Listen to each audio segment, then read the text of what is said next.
শোনো পাখি, তোমাকে কিছু কথা বলি, মন দিয়ে শোনো। আমাদের মাঝে হয়তো অনেক ঝামেলা হবে, রাগারাগি হবে, অভিমান হবে। হয়তো এমন অনেক মুহূর্ত আসবে যখন দুজনের কারোরই কিছু ভালো লাগবে না।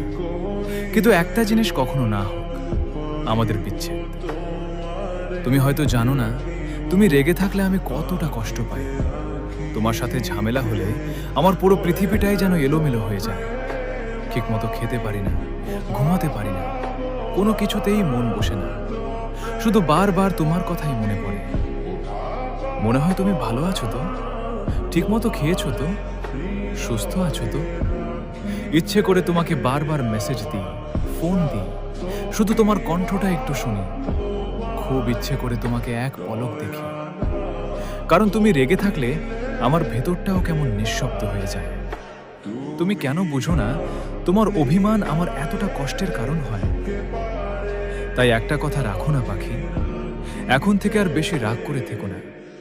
সব সময় হাসি খুশি থাকার চেষ্টা করো, কারণ তোমার হাসির মাঝেই আমার শান্তি লুকিয়ে আছে। তুমি ভালো থাকলে বিশ্বাস করো, আমিও ভালো থাকবো।